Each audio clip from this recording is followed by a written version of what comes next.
Welcome to Southern Sense Talk on Rumble.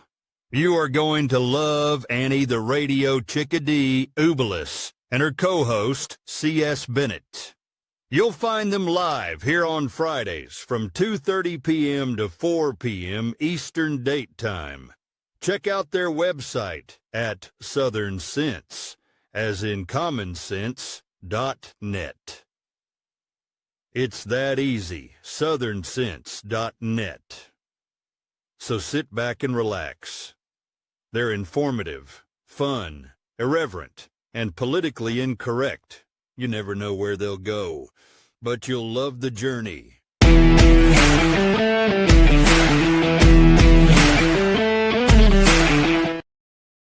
Well, welcome to another adventure here on Southern Sense. I'm your hostess, the least mostess, the radio. No, I'm no longer radio, just the Chick-A-Dee, Annie Ubelis, along with my co-host and dear friend, Curtis C.S. Bennett. And Curtis, you got to unmute yourself on your side, sweetheart. It will help, won't it? Try again. There we go. The silent one. The silent Hey, listen, this time I didn't screw up. I got it right this time. Wow. Anyway, welcome aboard because we're live here on Facebook, LinkedIn, YouTube, X, up on Rumble and Substack also, as well as on our homepage, which is southernsense.net. So check it out. We will have the chat rooms open for people to comment at all the time. And we got great guests today. I know if you're looking at the description, it says Mark Tapscott, but Mark Tapscott has decided to retire. And so he will not be joining us today. And I didn't have enough time because I got the cancellation like an hour ago. Yeah, to make the switch on. Yeah. And instead from the Epoch Times, or as I say, Epic Times, we have Darlene Sanchez, and she's an immigration expert, and she'll be joining us at the start of the show. And then we're going to follow up with AJ Sixer. He's been on twice before. Once he called from his prison cell and called into the show. And the second time we had it, he was with his mom at the DMV getting his driver's license after being pardoned by President Trump. I remember that. Yep. Jake Lang will be coming back for another visit with us.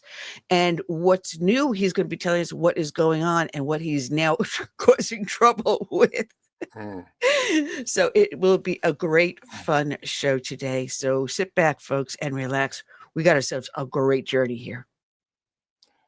Yeah, I find it amazing with all this talk about the economy, the stock market going down and this and that and the other. I mean, Trump warned that there would be, difficult times before things got better.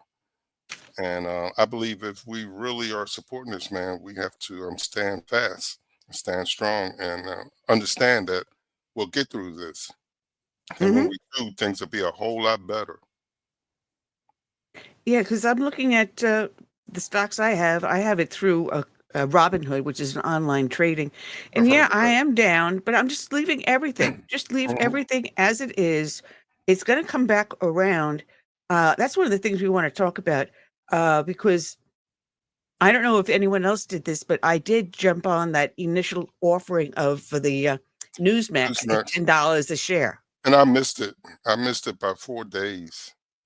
Now, well, I jumped into it and I did get it at $10 a share. So I'm letting it ride. Just let it ride out. It's going down a little bit. It's going to go up and down, up and down. Just things will start to strengthen and get better. One of the things we will be talking about is, what's going on with our economy, because everyone's worried about these tariffs.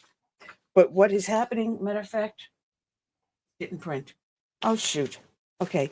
What is happening, there's Ford and Lincoln are turning around and saying, well, because of these high tariffs and because we are getting parts for the cars from Canada and Mexico, we're giving anyone who wants to buy certain cars in the Ford line at employee prices.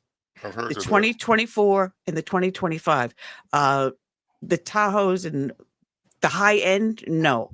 But all the other cars and vehicles in Ford and Lincoln, other car companies are doing that also. I believe it was Toyota is now doing a double shift in producing cars. So manufacturing has already started to pick up here in the car industry in the United States in just the last couple of days. Coming from here, when Biden was in office, jobs on the average per month were being produced at 124,000 per month. Last month, private employment grew by 209,000. I mean, you go from 124 to 209,000. Jobs in retail, 23,700. In transportation and warehousing, 22,900. Jobs in construction increased 13,000. Number of full-time workers increased. Catch this, full-time, because a lot of people were only working part-time at home. Now they're going back full-time. 459,000 over the last month, while labor force participation grew by 232 more American seeking jobs. That's a big leap here. And they don't focus on that. They focus No. on stock market going down. People upset with his sending these people back to their country, the gangbangers, and he didn't turn the plane around, and he's not obeying the judge, and this and that and the other. That's what they focus on. Yeah. Well, catch this. What they're not talking about, and everyone's going, oh, you're hurting the average guy. Hourly wages have risen by 4% over the past year. Since he took office, it's a little over 3 months, 70 some odd days. Under the Biden administration and government employee accounted for nearly 75% of new employment. 75% of the people that were getting jobs, that 124,000 a month, well, most of them were for government jobs. Under Trump, that number has dropped to just around 42% in the month of March. And just think, the big beautiful bill has yet to pass and be signed into law. So that's a lot of, that's more good things coming down the road if we would just be patient. Yeah. The man only been back in office for a little over 2 months. Give him a break. Well, He's done a lot. Here, this is from Ford. Their announcement that was posted in the Epoch Times yesterday by Jack Phillips. That what Ford said is they're trying for uncertain times for many Americans to mitigate what's going on in the economy and to give them significant savings on a wide range of 20 to 25 gas, hybrid, plug-in hybrid, and diesel Ford and Lincoln vehicles. They will exclude the Ford Raptor models, the Specialty Bronco, the Mustang models, the 2025 Expedition, the Navigator SUVs, and the Super Duty trucks. So the high end, they're saying no, but for all the other stuff, come on, we're giving you a bargain basement price. Now, what they're doing also for potential electric retail customers, they say that the employee pricing is on top of the Ford Power Promise, further extended through June 30th. This includes a complimentary home charger and standard installation with the Ford electric vehicle to wake up charged and ready to go every morning. That was the statement they put out. Actually, Ford builds 80% of its American sold vehicles here in the United States, and they're going to increase production. A lot of these auto companies are already increasing their production, and that's a good thing for us. It is. And like you said, the job market, the job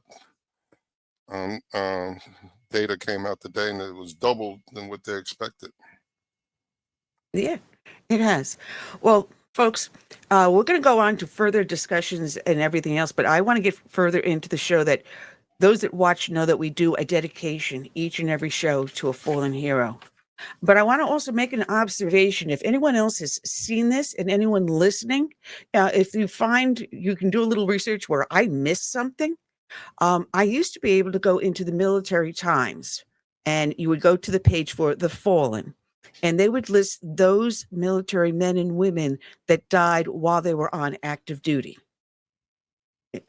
It could have been a training accident, it could have been in an operation, but they would mark them down and recognize them and post their obituary in there and the circumstances.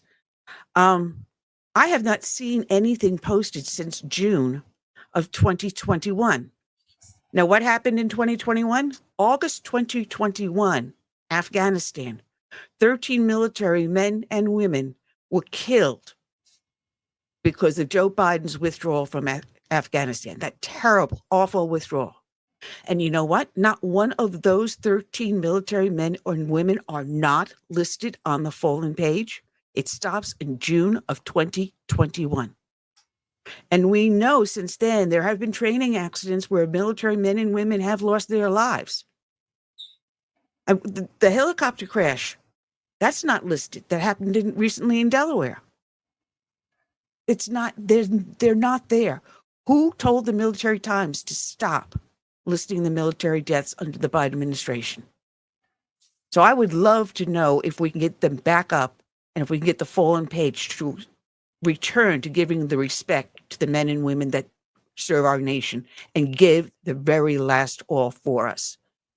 In the interim, I'm referring now to the pages that cover for law enforcement and other first responders. So today's show is going out to Police Officer Jacob Candenoza of the Terrell Police Department in Texas. His end of watch was Sunday, October 18th of 2024. And let me bring up that dedication. And here we go. Good morning. I'm Arlie Sansom. I'm the Chief of Police for the Terrell Police Department. Hope you understand that this has been a very difficult time for all of us.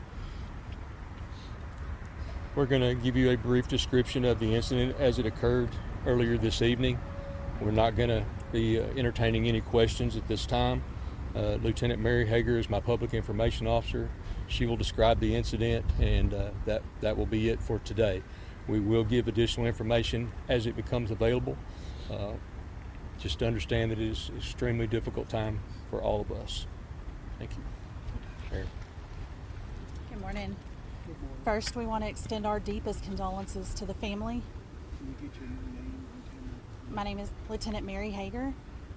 First, we want to send our deepest condolences to the family during this hard time for them as well. We received Officer Candenoza conducted a traffic stop roughly 11 o'clock last night. Shortly thereafter, we had cover units en route. We started receiving 911 calls in the 911 center saying that officer had been shot. A citizen had used his radio, stated the same information that an officer had been shot. Arriving units got on scene, confirmed this. Fire and EMS were cleared to go in, and he was transported here to Baylor Scott and White. The officer was able to provide a license plate at the initial traffic stop. Off-duty officers, along with Texas Highway Patrol, located that vehicle and pursued them into Van Zandt County, where they are still searching for the suspect. That's all the information we have at this time. Can you say and spell the officer's name? It's Officer Jacob Candenoza, Jacob Candanoza. Can you pronounce that one more time? Officer Jacob Candenoza. And one more time, your first and last name and spell them, and yours too, Chief, please. Lieutenant Mary Hager, Maryhayger. Arlie Sansom, ARLEYSANSOM. Thank y'all. Thank y'all. If he is caught, will you guys give us an update that the suspect has been Absolutely. apprehended? Thank you As so soon much. as we know. Family and friends of fallen Terrell police officer Jacob Candenoza remembered him today as a selfless, honorable man. Good evening, I'm Steve Eager. The 28-year-old officer was killed in the line of duty. He was a husband and father of a young daughter. Fox 4's Lori Brown, live with how he was remembered today. Lori? Steve, thousands of officers from around the state paid their respects to Officer Jacob Candenoza at his service today at Lake Point Church in Rockwall. This statement certainly fits Jacob's entire life. Greater love has no man than this, than that he be willing to lay his life down for a friend. Chick-A-Dee was a veteran of the U.S. Marines who went on to become a Dallas Sheriff's deputy and then an officer with the Terrell Police Department. Terrell Police Chief Arlie Sansom described the night a shooter ended his life after a traffic stop. I got the call that every police chief prays to avoid. We have an officer down and it's not looking good. I screamed into the night, fearing the worst. Officer Candenosa pulled over a driver with an expired Mississippi license plate in a Super 8 motel parking lot. Police say the driver, Darian Cortez Johnson, drove off after shooting Candenosa several times. After a search that lasted for hours, Cortez was taken into custody and charged with capital murder. Candenosa was a husband to Devin and father to Amethyst, who is 5 years old. Candenosa's father, David Candenosa, said he is grateful for the support he's received from around the country and world. It's really overwhelming to see such support. People don't even understand how strong the Blue Line is. I myself didn't either, but I know now. He would tell me how happy he was to be married to Devin, how he loved being a dad to Amethyst. I call her the Rock. David Candenosa said his son loved being a police officer. He was on cloud 9. He hit one of his dreams. He got his own car. I told him, boy, your car is so dirty. He goes, Dad, I just got it. I'll get it squared away. Hawk Candenosa said he couldn't have asked for a better big brother. Growing up, all I ever wanted to do was be just like you. I wanted to dress like you. I wanted to skate better than you and to be the best version of myself just to impress you. From the earliest memories I have, it was always you taking care of me. And if I could have one more conversation, I'd tell you how strong you are as a person. Dr. Russell Rogers read a statement from Candenosa's wife. You were the best thing that ever happened to me. You taught us what true, unconditional love was. I will love you forever until we meet again. Eternally yours, Devin. The law enforcement community is vowing to support Candenosa's wife and daughter.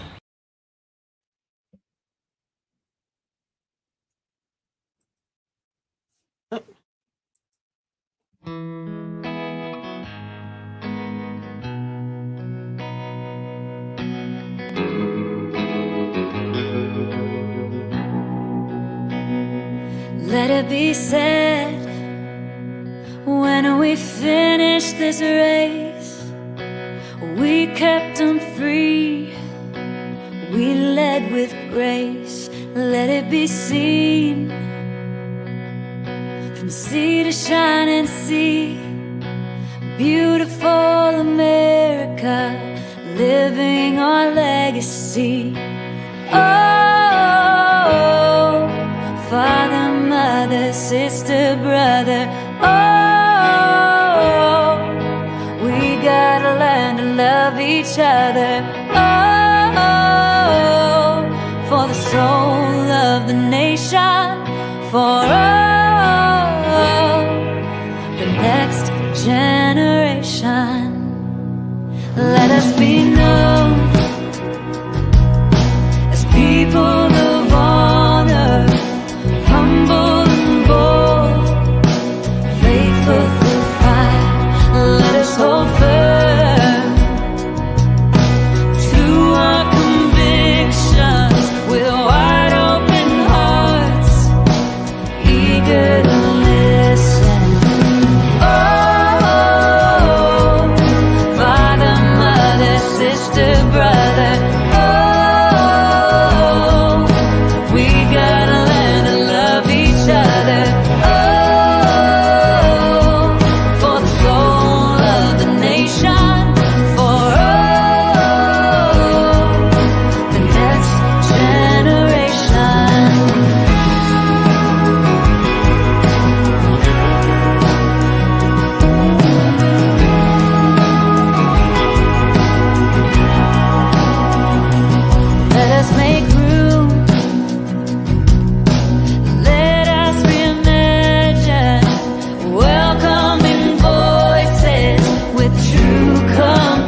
sister, brother.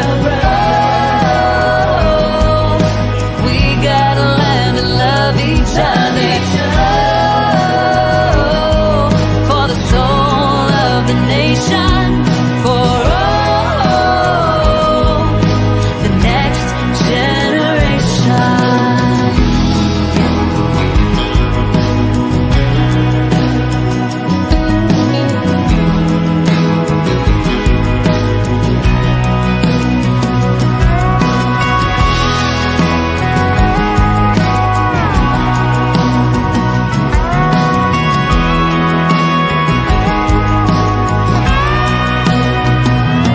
Let us be sure when our time has come, we gave them hope, we made them strong. Let it be said when we finish this race, we kept them free, yeah, we led with grace.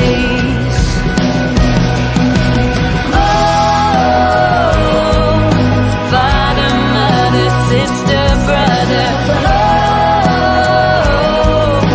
we gotta learn to love each other. Oh, for the soul of the nation, for all the next generation. Let it be said.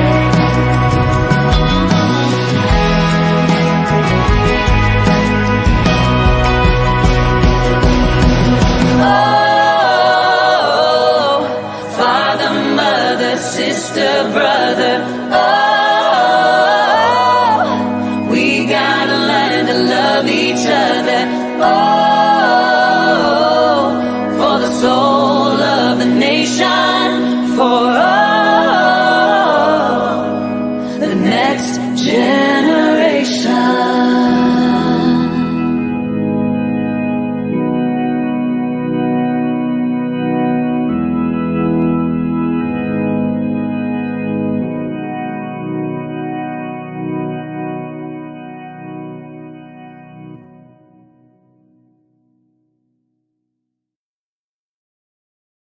All right, and we're back. We are watching Southern Sense here live. Oh man, we're having so much fun. I'm watching the numbers start to count up all over the place. We're up on X as well as Facebook and YouTube and LinkedIn and Rumble and Substack. So we're all over the place. So you will find us on Substack as Southern Sense. It'll be under Annie's page. You can watch us there, and also Rumble with Southern Sense. Southern hyphen sense or Southern dot sense? I forget which. Anyway, either way, Annie's way. True. Even better. Yeah. Listen, the other news that's been coming on, because there was rumors over the last several days that Elon Musk is leaving Doge. And what the left is not telling as they go really crazy over the fact Doge, Elon Musk is leaving, he is limited because he is a temporary government appointee and he's limited to 130 days and he must leave. So we're how many days in? 74 days in? Something like that. So he's got what, 50 some odd days left, little over a month and a half left. You know, and then, of course, then he's going to. Yeah. So actually, I think it's supposed to be May 20th or something like that. It was May 20th or May 30th. It's supposed to be the last day. What is it? The end of May. Something like that. Yeah, it will be the end of May after 130 days. So, you know, of course, he's winding down. He does have his businesses to run. He can't do this forever without, you know, having some problems with his company. They do need him there. So this was like a temporary vacation. But the left is going crazy because Elon Musk, they're breaking up. There's problems in paradise. There's no problems in paradise, folks. He's still going to be doing the job up until the end of May, and then someone else will take over. He's got a great professional staff. If anyone saw the interview that was recently done, I think it was on Fox, I forget. He had the people that he was working with. They're all executives. These are all businessmen and women that know they run companies. They know what they're looking for. They know how many people they need to do a specific job and how fast and efficiently it can be done and cost effective. They're doing their work. And DOGE is supposed to go only up until July 4th of 2026, the day of our 250th anniversary of signing the Declaration of Independence. So DOGE is not going to be around forever. They're going to go in, they're going to clean up, and then they're going to walk away. Not everything's going to be perfect, but it's going to be a hell of a lot better than before.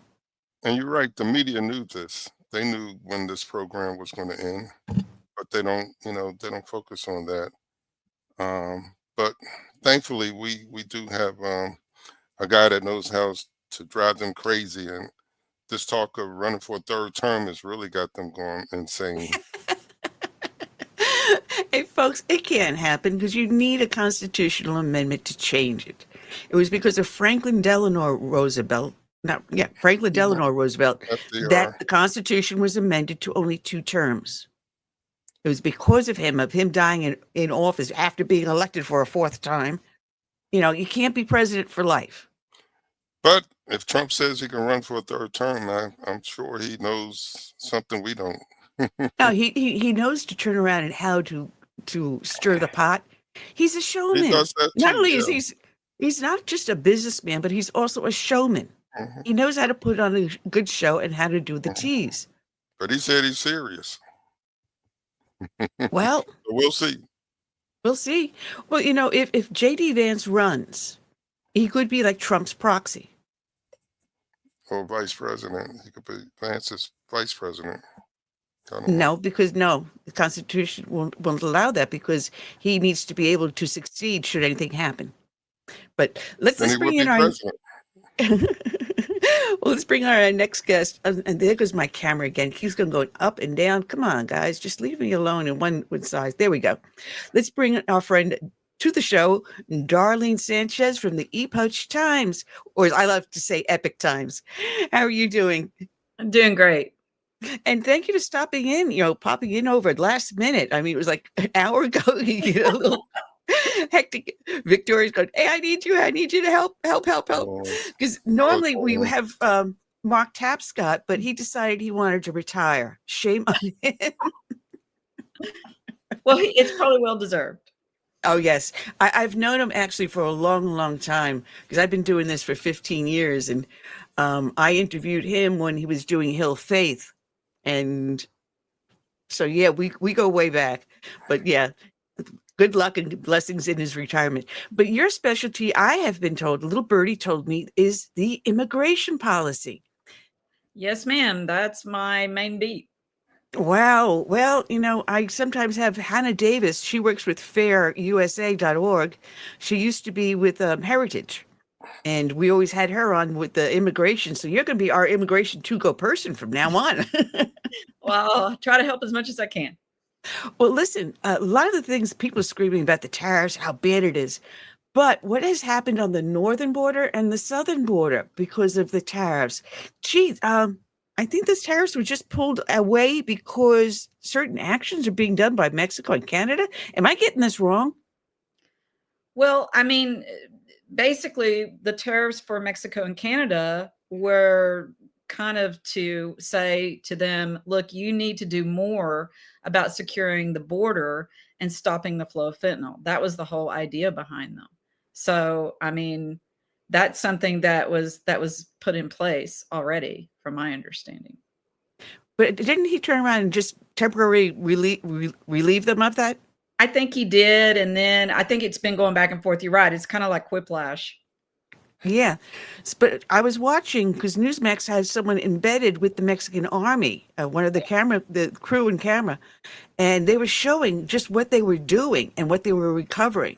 And they had even a Mexican general showing, hey, listen, we went through, we raided this whole area. He opens up the back of the truck, and there are military grade weapons that they were trying to smuggle over the southern border. And he goes, this is what we are trying to stop. And they were showing the marijuana fields, where they're drying it and everything. They're showing where they were getting all the other stuff, the poppy fields. I mean, this was really pretty bad. I don't think America really realized how bad it was down there. Yeah, I recently did a story about just how sophisticated the Mexican cartels are. Some of the technology they have, their investments, so to speak, in it. They have their own encrypted cell phone um, lines. They've actually have kidnapped people, tech people. They have lured in engineers to help design some of these features on some of their telecommunication systems. They have drones that are extremely sophisticated. They also have the capability of using a system that was developed by the Israeli military, where you could actually hack someone's phone without them even knowing it. I know we all, at least a lot of people I know, talk about, hey, my phone's listening to me. Well, actually, there is the technology available right now for that to happen.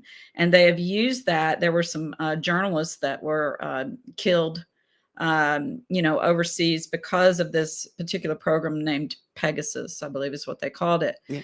And there was evidence brought up in court and various investigative venues that said that this was used to, track some journalists. And then right after they were able to track them, they were supposedly tracked. Then they were killed by cartel members.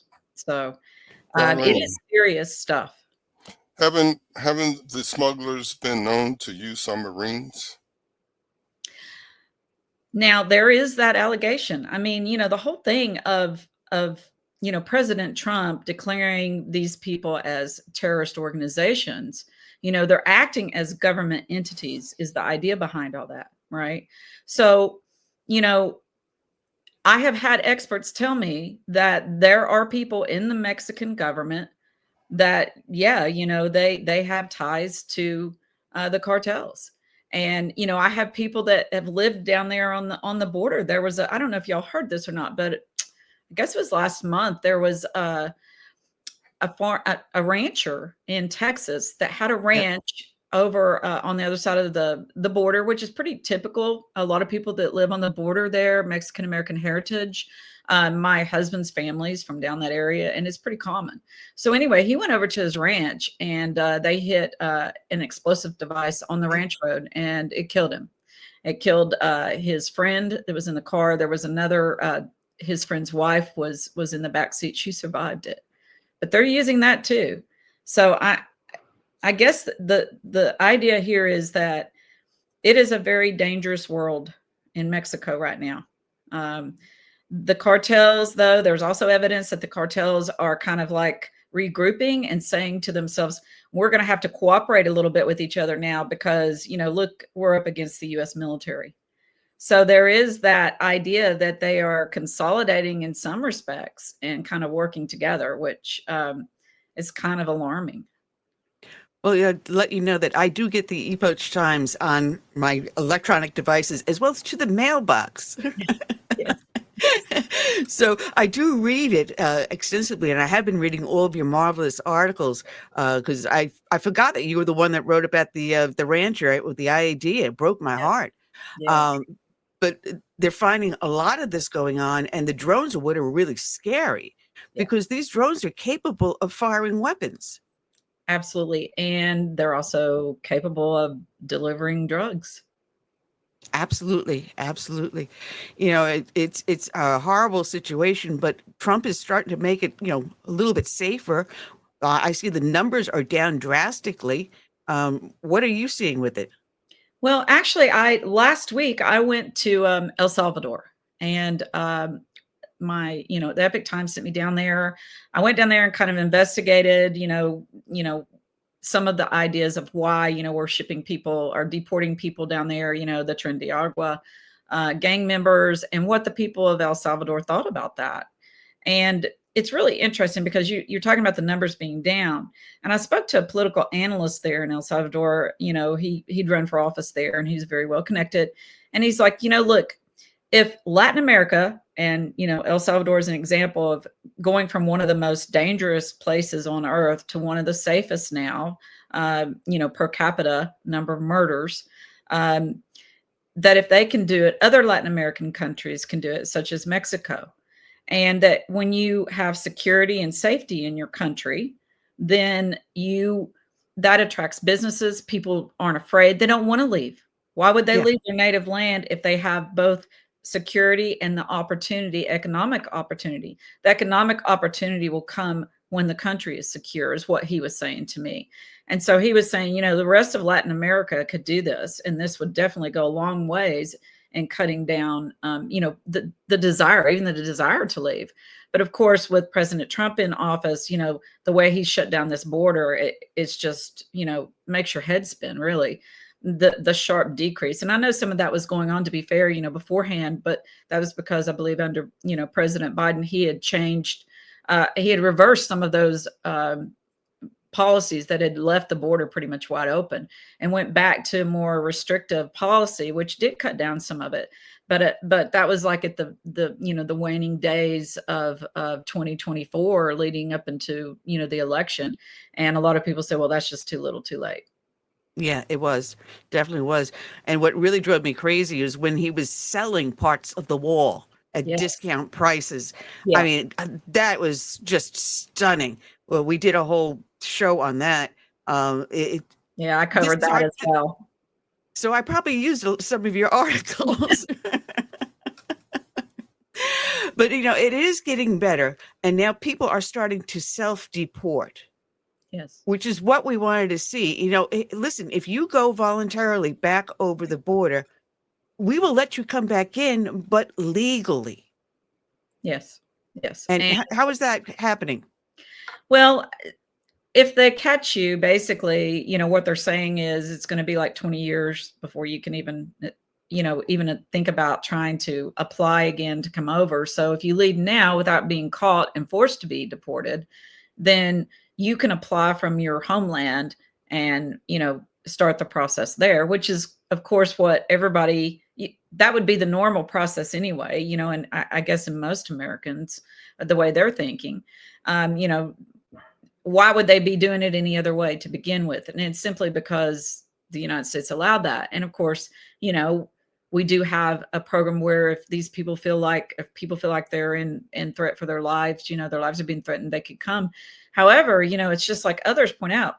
So if you're in South America and you're in fear for your life, why do you're traveling all the way from South America through Central America just to get to the United States because you're afraid? Are there no other countries in between there where you could actually get asylum and not be afraid of violence? And that's the whole argument, of course. That's why, people say, well, it's not legitimate. And most of the people that do come to the United States, it's for economic reasons. I think there's a huge percentage. I'm trying to remember now what the percentage was back before the Biden administration, but I think it's something like 80% are not eligible for asylum based on, the threat that they're in fear of their lives and there's a threat against them. But on the other hand, I do know, I've spoken to some Venezuelans, and I guess Cubans could fall into that category as well. They're fleeing communist countries where there are, these regimes, they're not about freedom at all. So there's that to weigh as well, but I think that what happened here was, 11 million people, there's some estimates that it's higher than that, coming across our border in 4 years is just mind-blowing. And I think that the public has said enough is enough. We can't sustain this. All the money we spent on NGOs, all the money we've spent on just giving them basic care when Americans such as veterans were on the streets and homeless and suffering. Yeah. I heard that a lot. Yeah. I've delved into this a lot. I'm only second generation American. My grandfather, one side, fled Italy because he knew Mussolini and he was in fear. My other grandfather was brought over by his father, dumped in an orphanage with his brother, and he took off. So I know how they came here legally. My second husband, who passed away a number of years ago, was a refugee from Latvia, fleeing from the Soviet control right after World War II. My current husband The family knew the Castros. He's Cuban American. So I live this just about every day of my life. And when I see what's happening here, I keep on saying economic escape is not, it's not a reason. It's not a reason. If you came like my family did, or your husband's family, I can see that. But we have to turn around and do it legally. We used to have it up until I think it was 72, where you had to have a place to work. You had to have a place to live. Someone had to sponsor you. You could not have any government, what do you call it? Support. Thank you. Yeah. Brain fart. Yes. Any government support for 5 years. Yeah. And you must pledge to become an American citizen. All of that was removed. And is there any way we can get that put back? You know, I think there's such gridlock right now, in Congress, as everybody knows. I really kind of worry about that. I feel like that it's really not going to be fixed the way it needs to be fixed. I'm hopeful that something would happen or will happen. But you know as well as I do that executive orders are pretty much only going to be in effect for as long as that president's in office. Mm-hmm. I mean, and then, a new president, whether it's the same party or not, can change those executive orders. And right now, that seems to be the only way that the government is functioning fully right now, is through the executive orders. So I think that it does need to be addressed. And I'm getting ready to do a story in a couple weeks about, there's all this noise out there saying, look, we have to have illegal immigration in this country, or we don't have anyone to pick the crops. We don't have anyone to do the jobs that America doesn't want to do. However, I'm going to be speaking to a farmer in Arkansas who has used, the visa program to bring in temporary farm workers for years. And it's H-1B1. Yes. Yeah. H-1B1. Yeah. And he says that he can't, when you hear people say, I can't get American workers. Well, in some respects, that is true. He wants American workers. He advertises in his little town. A lot of people don't want to go out on the farm and work like that. But what ends up happening is it ends up costing him more to produce his crops because of the visa program to bring in temporary farm workers, because you have to pay for their lodging, you have to pay for the transportation, you have to pay them a certain wage, of course, and all of that is more expensive. You think about the travel and the upkeep than just hiring somebody local that would like to come out. But we're talking about small communities too, and our farmlands, they've been diminishing. There's not a lot of family farms anymore. It's all become giant companies owning all of our farmland. And so it is becoming very difficult, what they tell me, to find people in the communities, which, they're bare bones now anyway. Most young people move off. They move off and go to the cities to find better paying jobs. So that is something happening. And what this farmer told me is that without that program, he's like, all these farms are going to go bust. He's like, they rely on it so heavily. And he says there's improvements that need to be made to this program that's already in effect. So I have to spotlight that, Here's a form of legal immigration that has been effective, and it could be more effective. Well, we also have a failing birth rate. So American citizens are not producing enough to maintain our nation. And everyone's going, well, that's why we need immigration. But there's illegal aliens, and then there's legal immigration. Right. And you're not going to get the quality person if you're using illegal aliens who may have been smuggled or trafficked in here and sold into slavery, or trafficked for sex, or whatever it is. And what about the missing children we have yet to find? That is disturbing. I did a story, I guess about a year ago, about it. It kind of touched on that, but it was about the huge waste and fraud that you see Doge uncovering now. I wrote an article about it, about how millions of dollars was being spent on this facility in North Carolina that was supposed to hold migrant children that had been separated from their parents. That facility, people were quote working there, but there were no children there. And as far as I know, none have ever arrived there. And so, they said that they would farm them out to like states, like they would go to the state agencies and the agencies would find them someplace. And this was just for emergencies, like for overflow. But I mean, it was a story about waste, government waste, but it was also touching on these, unaccompanied minors. And, the huge influx happened around 2022, 2023 is when, there was the most that I recall. But yeah, I mean, they were talking about how they couldn't, they didn't follow up on the phone calls. They weren't required to follow up on a phone call to talk to the unaccompanied minor. And a lot of times what they would do is they would call, they wouldn't get an answer. So, the question is, was there something wrong there, or was it just a situation where they couldn't reach them? They weren't obliged to keep calling and figure it out. That, I think, was where the problem is. I'm not sure where the administration is at this point on trying to correct that, but I do know that they've said they want to make sure to find these kids. Darlene, that is a huge tragedy. Jeez. Yes, Arthur.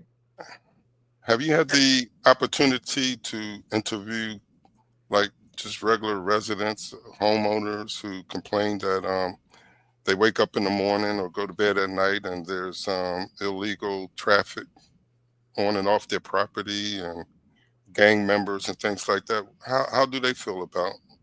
Well, I have talked to some people. I'm in Texas, so I've talked to some people, and listened to them speak about, the border and about their property. And yeah, they're terrified because they don't know who's coming in. They see people in fatigues. Are those cartel members? Yeah. A lot of people would say, yeah. And then there was that case, I don't know if you recall this, over in, I believe it was Arizona, where, the rancher on the property there, he saw some guys come over, they were armed. He supposedly fired a gunshot in the air, and later they found someone dead on the property, and they accused him of shooting and killing him. He was cleared of that. But that right there shows you, I mean, he's 70-some years old. And I've listened to others, property owners, that are afraid. They're like, we don't know who's coming here. I have children. I'm afraid to have my children out playing on my ranch because I don't know who's coming here. It is a problem, especially on the border states. Absolutely. Well, darling, we got to have you back. We definitely have to have you back. And we'll have it planned in advance so we have a more structured program. But it's always been a pleasure. And tell Victoria, thank you very much for sending you over to us. All right. So we'll be speaking to it. And people can find you at the Epoch Times. All right. Thank you so much. Have a great day. All right. God bless. All right. Take care. Bye-bye. Darlene Sanchez. Let me just do this correctly. And we want to bring in our friend. This will be his third time around with us, and this time he's not with his mommy. We want to welcome Jake Lang. Hey, guys. God bless America. Last time we saw you, you were at Motor Vehicles getting your driver's license with your mom. Yeah. God has been good. He's elevated and catapulted me and the whole entire January 6th movement. Now we're running for United States Senate. We've got myself running, and there's a couple other Jan 6ers running for Congress and some state positions as well. So it's just amazing to see. Just 70 days ago, I was in the DC jail, and now clean shave, got my senatorial campaign outfit, and doing great campaign events and raising money, and it's just amazing. God is so good to us. Well, you have an amazing story, and I did watch the documentary that you did. Make sure I get it correct. The documentary is, here we go, The Truth About January 6th, that people can find on Rumble under Jake Lang. It tells not just the story of January 6th, but what you went through individually. And never in this nation have I seen not just one person, but constitutional rights en masse being violated. The right to a speedy trial, the right to face your accuser, the right to not suffer cruel and unusual punishment. And you guys were treated so much differently than the regular prisoners. And what you went through, 900 days of solitary confinement, and you're still sane? Well, that's for you to determine. That's for the American people to determine. Well, God did cover us with an amazing spirit of protection. He says in the word that he does not give us a spirit of fear, but power, love, and a sound mind. And so, even in the depths of 2.5 years of solitary confinement, which I went through, I knew he was with me. I knew his spirit was overshadowing me and covering me. His wings surrounded me and covered me like a mother hen. And that's how I was able to survive, not by any kind of mental gymnastics or exercises I was able to do, although I kept myself very busy running the Political Prisoner podcast and managing a few different January 6 organizations, raising over $2 million for my fellow Jan Sixers, getting lawyers for 50 of them through the January 6 Legal Fund and documentaries that you watched. And, so we had a lot to do, which not all other prisoners are blessed with. Most guys just do their time reading books and trying to stay some type of physically fit, doing push-ups and stuff, which I did have plenty of time. I read hundreds of books and did almost, I think I calculated about 1.5 million push-ups throughout my time incarcerated. So I got those things in, but we had so much purpose. And, the January 6th story of our persecution was just running parallel side by side with Donald Trump's persecution. So we were all going through this as a country. The Republican Party, conservatives, as a group of persecuted people. So, I found a lot of solace in the community that we had, the January 6th support groups, the prayer groups. We had these amazing prayer warriors every single night at 9 p.m. Tens of thousands of Americans would pray for us across the country and sing the national anthem with us. And so, through prayer and keeping focus and having a purpose and whatnot, I was able to survive, and not just survive, but ultimately thrive throughout my 4 years and 6 days of political incarceration with never having a trial. When I was reading this, you had multiple charges placed against you. I read that hit piece that was on Florida's Phoenix. What a hit piece. They claimed that you struck an officer 16 times, and they put down to the minute and second. They had all these charges against you, and yet not once were you ever brought into court. And anytime you went and spoke to your attorney, you were put in solitary confinement. Yeah, I mean, most of the things that occurred that we didn't have an opportunity to fight against, as far as the increased persecution when they would try to coerce you into taking a plea deal, but then basically say, if you don't take the plea deal, we'll throw you into solitary, we'll make your life a living hell while you're incarcerated and stuff. All of those things basically transpired as a weaponized tool that the prosecutors use and the Department of Justice use to turn people against Trump. They wanted people copping out on plea deals and signing a document saying, Donald Trump made me do it. He's the reason why January 6th occurred and all this stuff. So, these are all these different dirty tricks that the prosecution uses. And that's ultimately why they lost, because, they did things in the darkness that were exposed in the light. And I believe many of these people that, wrongfully incarcerated us and tortured us are going to be held criminally and civilly liable. We have a $50 billion lawsuit that my organization, the Federal Watchdog, is currently putting together. We have a litigation hold letter that we'll be releasing this Wednesday, including a press conference we'll be doing. And so, there's justice coming for the Jan Sixers. Sometimes the wheels of justice grind slowly here, and it's just that way sometimes. But, I'd love to see a criminal justice system reform, that people don't waste 4 years of their lives like myself in pretrial detention, especially with no criminal record. I should have been home, fighting my case from At the least outside. on bail. Yeah, 100%. That was the whole thing, not bail. And I've spoken to other J6s too. And when they took the plea deal, it was like, well, your life is going to be completely ruined and you'll never see the light of day again unless you do this. And people are signing on to stuff that they weren't even guilty of, just so that they can go home. Yep. I mean, I'm a young man. I'm turning 30 years old actually in 3 days, just old enough to run for Senate. Happy birthday. Oh, thank you. God is good. Thank you. And, I was in a different circumstance than a lot of the guys. A lot of these guys had like 3, 4 kids at home, toddlers, right?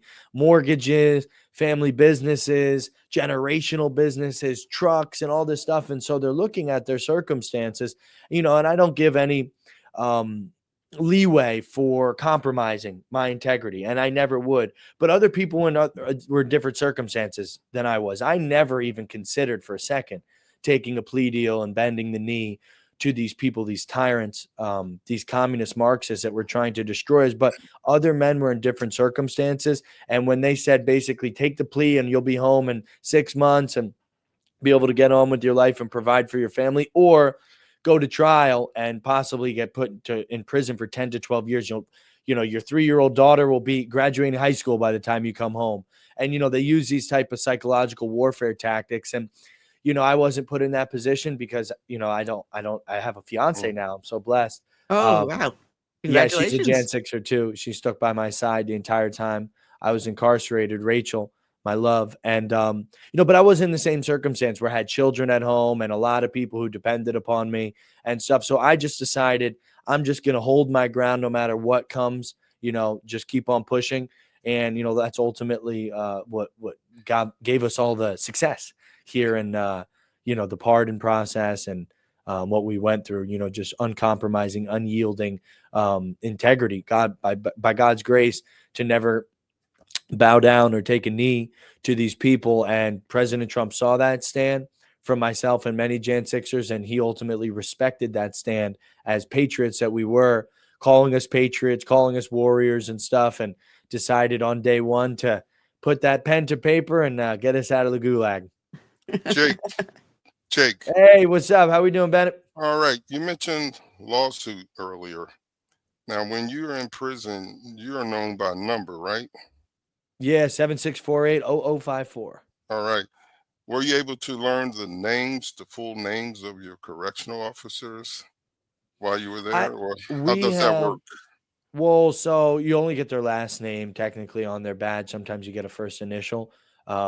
It's rare to get an officer ID number, which, when you request that out on the street, you ask an officer, what's your name and badge number? They're legally required to give you that. And it's the same way in prison, but you have no recourse. If they don't do it, it's like lock you in your cell and stuff. And, you have no camera to record the interactions and stuff. So we would get stonewalled by, like, let's say, for example, a prisoner was beaten by one of the guards. Right. And then that guard immediately leaves the unit. And then all of a sudden, this big, team of all of the white shirts, we call them, they wear white shirts. The other officers, they're the supervisors. The other officers will wear, the dark colored uniform. And so the white shirts would come in and you'd be like, hey, you'd ask the white shirt, what was that officer's full name and his, correction ID number, officer number, whatever. And they'll stonewall you. It's like a big gang. They operate like thugs that protect each other. And, hold, basically cover up each other's mistakes and, horrible human rights abuses as well.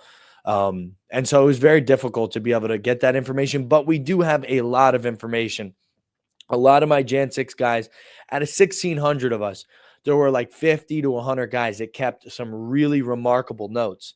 And so those things include timestamps, dates, locations, officers' last names, and stuff. So when we get, and as we're doing right now, the Federal Watchdog, my organization, all these things, we have a binder for each Jan 6er, and we're, filling the case files with all of the information. Was your home raided by the FBI? Did they point guns at your children? Did they flashbang you guys? Did, all these different things are different injuries that occurred, and each one of those things has a certain compensation level that will be determined by the court.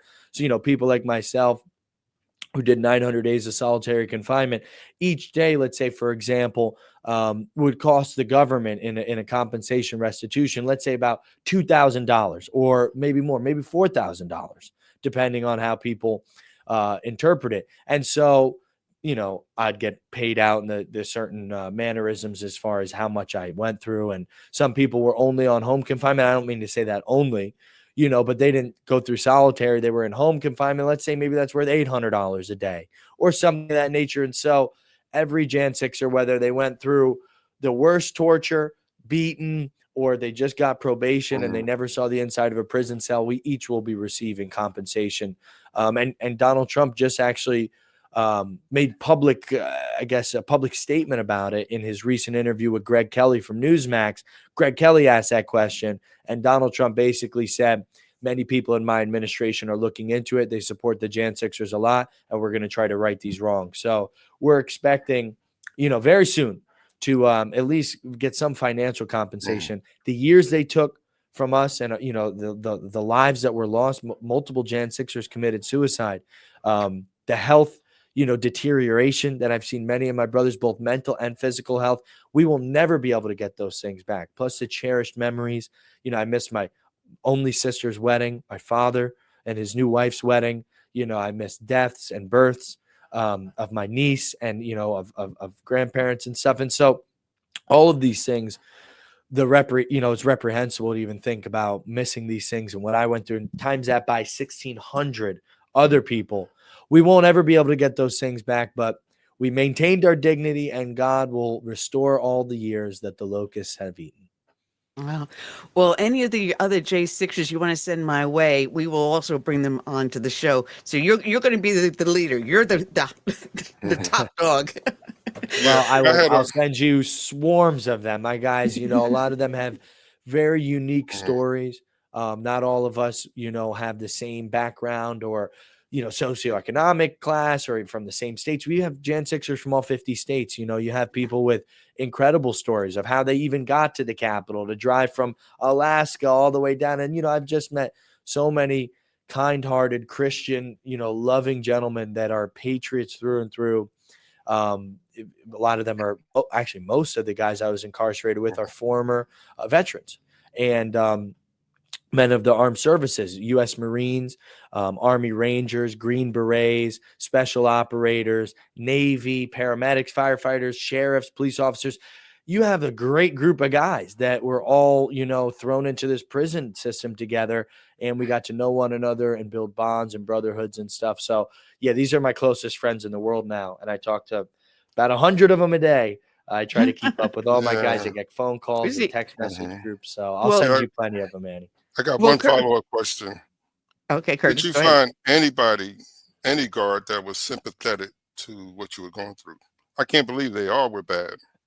No, they're definitely not all were bad, including some of them became some of my closest mentors. I mean, out of let's say 8 out of 10 of them were just completely like robotic, and a lot of them were even like completely, because I was in DC most of the time. They're like Black Lives Matter, super liberals that hated us and thought we were white supremacists. And then they got to know us over years of incarceration, and they were, falling asleep on shift when they were using our unit because we were, a bunch of safe, normal citizens and not like the dangerous carjackers and like the gang members and stuff. They're normally used to having to be on point and, their heads on a swivel. And when they came to our unit, they'd bring a bunch of snacks, they'd sit at their desk, eat, and then pass out because they realized we were not dangerous. The media was lying about us. But I had this one prison guard, amazing man from Nigeria, Christian brother of mine, that when I was in solitary, he was the unit officer. He would come down to my cell on a nightly basis and bring the Bible.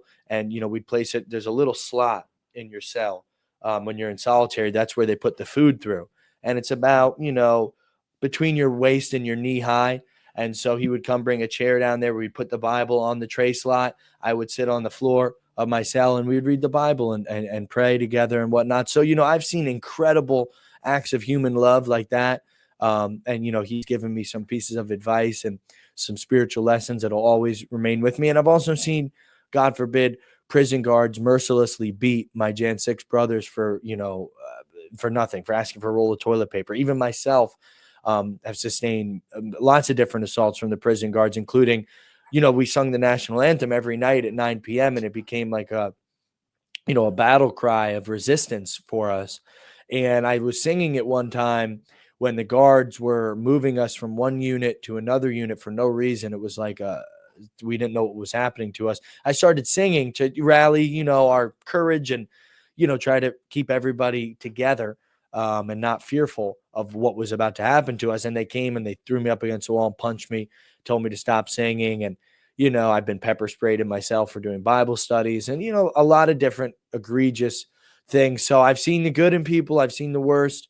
That goes for prisoners and for guards themselves. I've seen some prisoners that have gone through 35 years of incarceration, starting when they're 18 years old. And in that time have improved themselves, have fought against, the oppression of the system, refused to become animals, refused to dehumanize themselves or dishonor themselves, got an education, became articulate, got close to God, worked out their bodies and their minds through decades of imprisonment, and are some of the most genuine, good-souled people I've met. Maybe when they were a young man and they made these mistakes, they may have been misled and extremely misled by the world and made some heinous mistakes. But I've seen the human spirit of endurance and endeavoring against, the impossible animalistic structure that is a prison, and seen them endure. And then I've also seen, I've had knives put up on my throat. I've gotten in some pretty crazy life or death scrambles in prison for people trying to hurt me for being who I am, and and whatnot. So I've seen the full spectrum of of human grace and human sinister outlooks on life all transpire in the prison. So it's like a crash course in humanity. It truly is like a jungle hierarchical system in prison, and it's a crazy place to be, and I wouldn't wish it on my worst enemy. You're aware that I'm a former police officer, retired from that, and when I hear about the horrors that you went through, I just couldn't believe that people that swore an oath like I did would do something as horrendous as that. But I'm also glad to see that you saw the good and grace in those of us that truly believe and truly know that we're here to protect and serve. So on their behalf, I'm glad that you're safe. I'm glad you're home. Now you're running for Senate here out of the state of Florida, the great state of Amen. Florida. And I hate driving through the area you live in, especially on I-95. And Curtis is in Florida. But you're running a primary against someone that no one knows. And no one actually knows that she took over Marco Rubio's seat, Ashley Moody. I never heard of her. Now, just the No other one day, has. There was a poll that was recently done. I think like 75% or nearly 75% of Florida voters never heard of this woman before. And, God bless Ashley Moody. I'm not here to just trounce people 24/7, but she is as establishment as it gets. She has this like kind of monopoly path of a career and life. And she almost comes off as sterile and lacking of emotion and spirit. And that's not what we need right now for Florida in the United States Senate. Florida is the most MAGA state in the country. The energy here to get Trump elected, the boat parades. We have Mar-a-Lago here, which is like the conservative Hollywood, they call it. We have a great state, a great opportunity to elect somebody like myself who has been through the persecution I've been through, who is not a traditional political candidate, a political outsider. I mean, 70 days ago, I was inside a prison cell, and now I'm an outsider, just like Trump, running against an establishment person. So it's kind of like the Ron DeSantis Trump battle of this past election, again, outplaying because Ashley Moody is a staunch Ron DeSantis supporter. She kind of has the uniparty feel to her and policies as well. And, me being pardoned by President Trump and being close to Trump's camp, it's kind of like DeSantis versus Trump 2.0 here in Florida. And I think that the Trump camp's going to claim the victory again. All right, well, I want to mention, I went onto your other website, Blessed News. Oh, yes. So now you'll see Southern Sense up on Blessed News. Oh, there we go. Good. I'll tell my tech. So Blessed News Network is one of the companies I was blessed by God to be able to start. I came into contact with all these great patriots that, were giving us a voice when we had no voice while I was incarcerated. And I decided, coming from the tech background that I have, to put together a kind of like a Rumble or a YouTube style video sharing site, and people like yourself go and upload it. So I'll tell my team to verify your account, give you the blue check mark, and boost you up to the top there. I uploaded a video last night, and it was last week's interview with Dr. Robert Malone, of the COVID, Dr. Mark Malone. And also he was on with former Congressman from Florida, Ted Yoho, as well as Dr. Stanley Ridgely, who wrote the book about exposing DEI. So Wow. it was a great foursome that we had. So I thought that was a great one to upload. So you'll see that there. But going onto your other website that you're running for Senate, it's Jake Lang for Senate. You'll see it on the banner here. And if people are looking at the description, they click on your name, it'll take you directly to your website. And you're starting to put it together, and it looks good so far, your policy priorities. And right now we've MAGA, been 100% America first. so you put up 10 of the top points. And one of the things that I see on here, you're talking about taxes. I had read the Fair Tax book by Robert Bortz. So I don't know if you're familiar with it. I've heard of fair tax, yes. All right. So would you be then also there to promote fair tax being passed in the Senate? Well, so the fair tax, just to be clear, is the equal tax brackets, right? Is that similar to? No. Well, it basically is you're paying a tax on the end. You don't pay the tax on the production. The only time you pay a tax is on the brand new item you buy. Okay, yeah. So it's like a amended sales tax. Yes, I'm in support of that. Yeah, because I keep on trying to explain to people, you decide how much you want to pay in tax by deciding what item you buy. Instead of the $2,000. Yeah, consumption tax. Yeah. Yeah, instead of going, I don't want to pay tax on $2,000 TV, I'll go for the $250 TV. And you keep the person within their own economic bracket. So that's one good thing. The other thing is we're talking about Doge and cutting money and bringing the budget in. Would you also be for a balanced budget amendment? Of course. Well, one of the things that we're looking to do with this campaign, specifically for the state of Florida, but also because it's a federal position, United States Senate, is really to start to bring the Trump agenda, especially the Doge aspect, to each individual state. We need audits in each individual state, and we can, secure these things for our posterity by passing them into law. And one of the things that I'm calling upon the United States Senate and Congress to do right now is all these executive orders that are brilliant that Trump is putting in right now. How have there not been, each one of them is not being brought up as a bill to get law passed on these? I don't know what is happening in our Congress. Our legislative branch right now is asleep at the wheel, and we need firebrands. We need real patriots to come in and to turn Trump's Make America Great Again, America First agenda into law that can last more than just these 4 years. Because if, God forbid, the elections are continued to be lacking integrity, right? And stolen left and right, and they pull off some type of ridiculous theft again. And Donald Trump's agenda is just changed by 800 executive orders in the first day.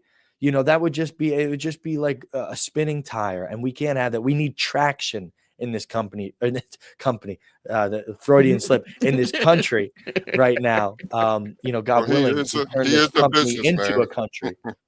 Trump is a businessman. Well, your website also touches on your policy on immigration and the border. And you saw our previous guest, Darlene Sanchez, who is the immigration expert over at the E-Post Times. What a nice coincidence, And of course, I've been telling everyone since I've ever started talking on this show that every state is a border state. You have an international airport. You have access to other airports and highways. So every state has access to immigration, but it has to be legal immigration. You talk about maybe doing the largest deportation in history, but I do remember Truman had done that also, a Democrat. But would you be more willing to say, hey, listen, as they're doing now, the self-deportation motivation rather than doing large sweeps? Well, I mean, in the self-deportation motivation, are you talking about for the celebrities like Rosie O'Donnell and whatnot that's saying that she's going to self-deport to Ireland? Are you talking about? She is. She did. Oh, okay. God is good. God is good. I'm out of prison and she's on some random island in the Northern Hemisphere. And that was another thing I was wondering, Jake. How often were you informed with the news? I mean, did you know when Donald Trump won, or somebody had to tell you? Well, that I did know, but I did 900 days solitary. And so when I was in solitary, it's very limited access to my friends, family, lawyers, or anything. So when I was in solitary in Brooklyn, New York prison, Donald Trump was shot in the head. And I didn't learn about that till 3 days later. And the prison guard, he's serving my lunch or whatever. He's like, hey, he knows I was Jan 6. He's like, did you know President Trump was shot in the head 3 days ago? And I was like, what? And I'm like so disconnected from what's going on. But at that point, we knew he was okay. So they said, no, he's okay. It's just, just nicked him and stuff. But so I didn't have the whole entire meltdown that most of America did for like 10 minutes as like just trying to understand like how bad the wound was and whatnot. But, to get back to the policy questions as well, because they're so important to me, but overarching political and social problems is really the key to the victory of this campaign and really the victory of America, because anybody can give you an elaborate sense on policy and a lot of plans that they're looking to enact and whatnot, and those are good. As politicians and representatives of the people and public servants, we need to have our ducks in a row, but there's some things that even go beyond that, and that's the health of our country, as far as not just the Maha movement, but the spiritual and social health of our country. And for too long, the United States Senate, especially the Republican side, I mean, the Democrat side is Marxist, but the Republican side has been marred by this weak-kneed, feckless leadership of Mitch McConnell. And so really what my candidacy is about the American dream and coming out of a prison cell as a political prisoner to come back to the Capitol. As the direct website link to donate is takebackthecapital.com, which is, that goes right to the WinRed. And really this movement to take back our capital as we the people, as everyday Americans, as not these polished politicians that can give you policy for 3 weeks, but then can take kickbacks, they can just talk policy all day long, but they don't have the integrity. They're not actually worried about the health and the future of our country just to enrich themselves. And so, my policy on foreign immigration, illegal immigration, is just like Donald Trump's. We need to make sure that our society is not being overrun by people who do not share the same cultural and spiritual values of us, so that we change the entire outlook of America. That's not what our founding fathers had envisioned. E pluribus plurim, out of many, one, means to assimilate, to become Americans, to become part of this great system, and not to come bring the third world attitude, the Marxist, liberal, communist attitudes that destroyed the countries that these people are fleeing from to America. And so, I have a strong stance on immigration, but what I have even stronger is I will, by God's grace, when I become a United States Senator, officially mark the end of the uniparty Republican rhino hacks in Senate and mark the new era, the golden generation, the golden era of America, having a political outsider like President Trump in the Senate as a firebrand, as a relentless patriot, will be more than any policy I could ever, attempt to enact. We're talking about generational change. We're talking about the culmination of what our founding fathers had originally visioned for our country. Man, I'm not moving to Florida. I love my South Carolina, but my sister's down there. So I know she's going to be watching this video, and I know that they will end up voting for you. You're going to be fantastic. You've got the power, the passion, and the will. And that's what we need, someone to be there and be motivational to get your fellow senators to realize where you're coming from, and not be a Cory Booker. Did you get it's that? a little drab. It's so drab in the United States Senate. We really have like this old country club, like kind of entitled elitists that are representing us in Senate. I mean, we have Senator Josh Hawley, who's, somewhat MAGA, God bless him. He wasn't a pro Jan 6er, I know that. But, we really, that's the only one that's even on the tip of the tongue to even name of somebody that kind of has the relentless fire. Rand Paul as well too.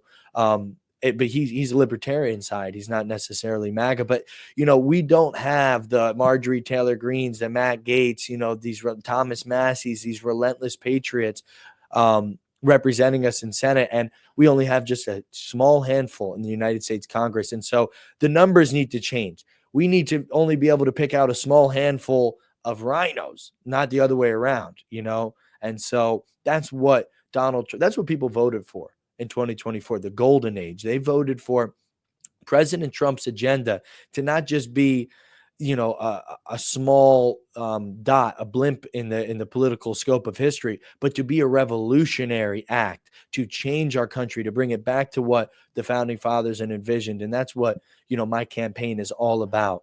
Yeah, making sure that we, under promise and over deliver instead of what every other politician does, as far as tell you that they're going to do all these things, and they go and they take the Monsanto checks, they take the GMO checks, they sell our kids down the river with all these garbage additives they're putting in our food, and they let all the lobbyists pervert them and push whatever garbage they want on us. And I just can't do that. I refuse to take the plea deal when I was incarcerated, and I will refuse to take any foreign money, to take any kind of NGO's influence over my integrity as a United States Senator. You got me sold. And Curtis is involved in his county GOP party too. So maybe Curtis, you can get him to speak at one of your meetings. Yeah, what I would like to do is to get him together with Ted Yoho, former congressman. He can give you that'd be some great. advice. Oh yeah. Yeah. Yes. Just leave your contact information with Andy, and I get it. Sure. Shoot me a DM on my X account. Mhm. That's where, and by the way, everybody that's listening, most of the campaign updates and what we're doing on a daily basis is coming from my X account, which is Jake Lang, Lang J6. So just Curtis, shoot me a DM on X, Jake Lang J6, and we'll make all those things happen, and God willing, more things that we don't even see yet. Hopefully he brings about our relationship. Yeah, I don't want to put his phone number in the public domain, but Andy, Here we go. she'll put us in contact with you. Awesome. I'm up on X right now. Jake Lang. If you type in Jake, it should pop up. Trying to take the #1 spot from Jake Paul. Depends on if you're X. If you type in Jake, I will pop up first, but Jake Paul's there. I'm actually going to be announcing something to do with Jake Paul here pretty soon for the campaign. It's going to be very interesting. So we've got lots of great updates. This interview just went over onto your account. Okay, awesome. That's what I like to hear. It just got posted just right now. So, I mean, we only got about less than 8 minutes left, and holy cow, it's so much fun talking with you. And I got to say, last Friday in the morning, I went over to the local Rotary Club, and they asked me to be guest speaker. And the guest speaker the topic was, what does it mean to be an American? And everything you say that you're saying actually coalesced into what I had said last week, that we have a set values of this nation, and that when people come in, they have to accept that. Any other nation you go to, you have to conform to whatever their morals and their values are. Here, we accept a wide variety of people, but we're all based on the same basic principles our founding fathers laid before us, starting with the Bible, with King Harold codifying English common law, to the Magna Carta, to the Mayflower Compact, to our Declaration, and to our Constitution. Those are the bricks of the foundation. And as long as we adhere to them, it doesn't matter what your religion, your ethnicity, or whatever it is. Just stay by the basic ABCs. And that's what America's about. And it's also about courage, because we have a nation that has courage like no other nation has. And you are the epitome of the courage. Oh, thank you. He who lives in me is greater than he who lives in the world. I've just been so blessed by God to be a recipient of his grace, to be a vehicle, for him and a messenger for the Lord Jesus Christ. And I give him all the glory. I wouldn't be alive. I wouldn't be out of my prison cell. I would be, lost in a world of pain without my Father in heaven, who delivered me time and time again from every enemy and every oppressor. And I know what he's done for me, he's going to do for America. He's already began. And the work that he begins, he's the author and the finisher of our faith. And so the work that he begins, he's faithful to bring to completion. And I know he's got a great work he's doing in me, and I can't wait to see the completion of that work. And I can't wait to see what he's got in store for our country. It's going to, like I said a couple times now, it is the golden age of America. And, it's more than a statement. That's more than a catchy slogan that President Trump's talking about. Men have to stand up. Women have to stand up and take back the reins of control of every branch of our government. Right now, we have the executive. And technically, we have the judiciary and with the Supreme Court judges we have, and the House of Representatives, and the U.S. Senate. But the judiciary, as we've seen, most of these federal judges that are like activist judges are running rampant with control. They're legislating from the bench. They're striking down laws. They're preventing Donald Trump from doing legally admissible things like deport illegal aliens and criminals. And we need men and women to stand up and to say, we're going to start to go into the judiciary and start to become the next generation of judges and of prosecutors, people that have a sense of love for our country and or not traitors to the Constitution. And so that's what, my campaign is all about, just being another cog in the wheel, another spoke in the wheel to making America into this next generational prosperous nation. And so, I'm just doing my part. Well, it's a wonderful part, Jake, and I'm glad that we have you back on. And you're welcome to come back on anytime also. So you just turn around, go to AJ. Hey, I got to talk to that girl again. Get me back on. Of course. Yes, I enjoyed being with you guys so much love and the spirit of God and the spirit of courageousness for our country is here. I appreciate so much being on your platform. And, while I was in prison, it was not a popular thing, right? Now we're like, a little more politically expedient to associate with after President Trump pardoned us, but it was people like yourself that showed fidelity towards us, the Jan Sixers and the MAGA movement, when we weren't, the cool kids on the block, when we were actually social pariahs, and Fox News counted us off as dead. They didn't cover us one time. I'd never been on Fox my entire life. I've been on every other podcast platform, but certain establishment media platforms basically wrote us off as dead.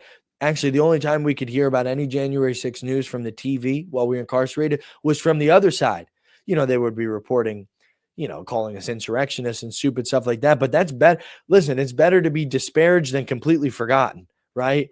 And Fox pretended that we weren't alive, that we weren't incarcerated, and CNN covered us every day. I mean, every single day there was another Jan 6 this, that, trying to vilify Trump through January 6th. But still, I at least I can respect my opponents. I can't respect people that have no integrity whatsoever just to write us off. So thank you, and so much for giving me a platform now and even when I was incarcerated. I appreciate it. Well, we're going to end the show with Justice for All by the J Sixers.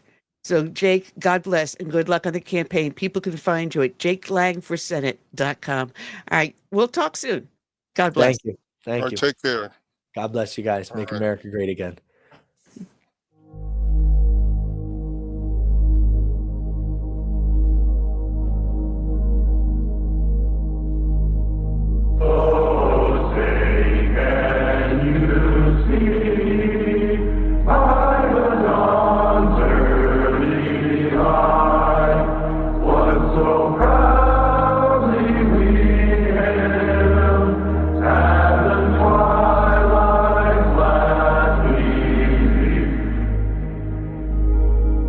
I pledge allegiance to the flag of the United States of America.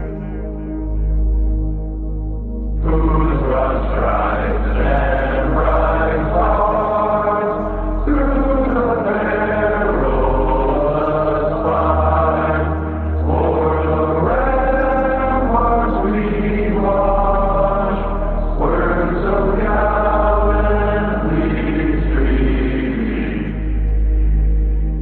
And to the republic for which it stands,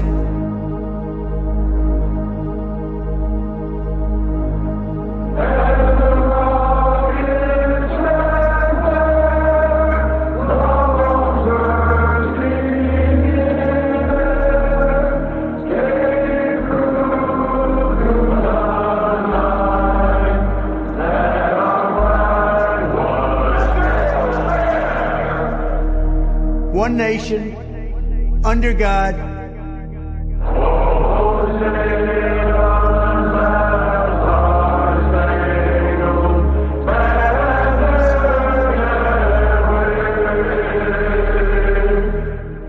indivisible, with liberty and justice for all.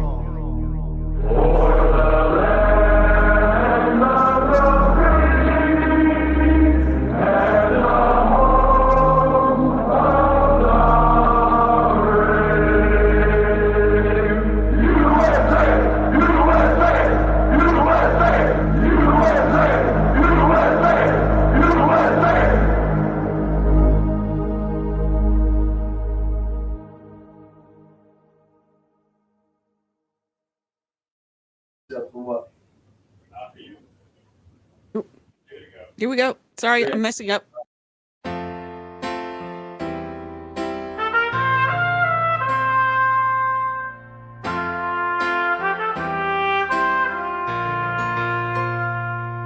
I'm praying for this land I love, America, America, the home of the free. But there are people making plans to change America. They've no respect for her or what matters most to me. That's why I stand for the flag and I kneel at the cross. Long for the friends I have loved and lost. And I still believe in God we trust, and the freedom our forefathers granted us. I hope it's not too late to save America.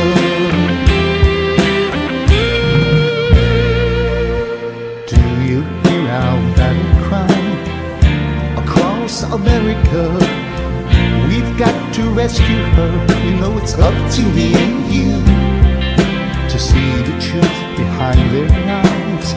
Don't change America. God bless America and the red, white, and blue.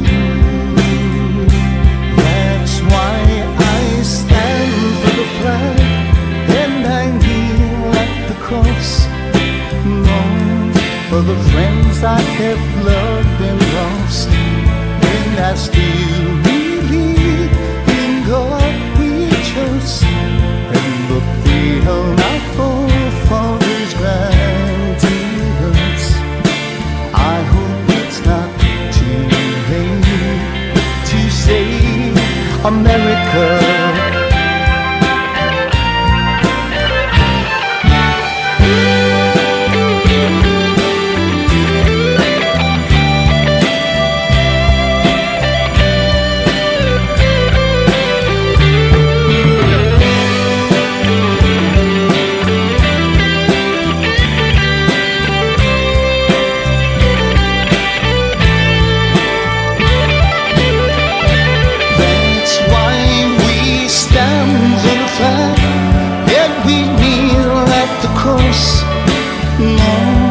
For the friends we have loved and lost, and we still believe in God we trust, in the freedom our forefathers granted us. We know it's not too late to save America. Save America. Let's save America. Together we can save